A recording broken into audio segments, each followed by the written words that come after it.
Réemploi, réutilisation, recyclage. Avec le temps et la professionnalisation du traitement des déchets, le vocabulaire s'est enrichi, mais celui-ci est aussi devenu un peu plus compliqué. Nous aurions ainsi un peu vite fait de confondre une déchetterie avec une décharge, et pourtant, non, cela n'est pas du tout pareil. Il n'est pas toujours simple de mettre la bonne définition sur le bon mot. C'est ainsi que nous allons tenter de distinguer le déchet inerte du déchet ultime dans le cadre des activités du bâtiment. Le secteur du bâtiment génère chaque année plus de 31 millions de tonnes de déchets. Il y a encore quelques années, le coût d'élimination de ces déchets était quasiment nul et contribuait à grossir de multiples décharges sur notre territoire. Afin d'enrayer l'importance croissante de ces dépôts et la volonté d'économiser nos matières premières, depuis le 1er juillet 2002, la loi de 1992 oblige les entreprises à extraire préalablement la fraction valorisable de tout déchet et à ne mettre en décharge que les déchets ultimes. Prenons donc l'exemple d'un chantier de démolition. Celui-ci va générer deux types de déchets, des déchets souillés pouvant présenter un risque pour l'environnement, tels que l'amiante, les hydrocarbures, les matériaux sensibles, qui devront être dirigés vers des installations spéciales. Les autres déchets, qui composent la plupart du temps la majorité de ce type de chantier, sont des déchets inertes, c'est-à-dire des déchets qui ne subiront en cas de stockage aucune modification physique, chimique ou biologique importante de nature à nuire à l'environnement.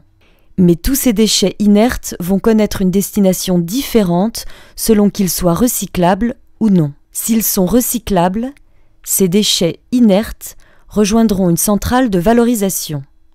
S'ils ne sont pas recyclables, ces déchets inertes seront considérés comme ultimes et seront acheminés vers un centre de stockage de classe 3.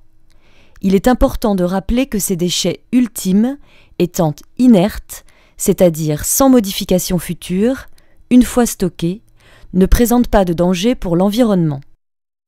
Toutefois, si ces centres de stockage sont indispensables, il est évident que la collectivité a tout intérêt à ce qu'un maximum de déchets inertes rejoignent une centrale de valorisation où ces déchets pourront être recyclés et réutilisés.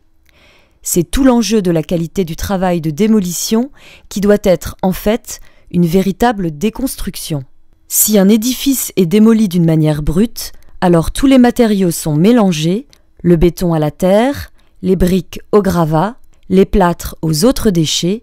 Il devient alors difficile techniquement ou économiquement de les séparer et ces déchets inertes deviennent rapidement des déchets ultimes. Si au contraire, un vrai travail de déconstruction est opérant, séparant chaque type de matériau en fonction de ses qualités et de ses possibilités de valorisation, alors tous ces déchets inertes pourront rejoindre une centrale de valorisation qui permettra à tous ces matériaux de connaître une seconde vie, tout en limitant le gâchis de nos matières premières et en s'inscrivant dans une logique de développement durable.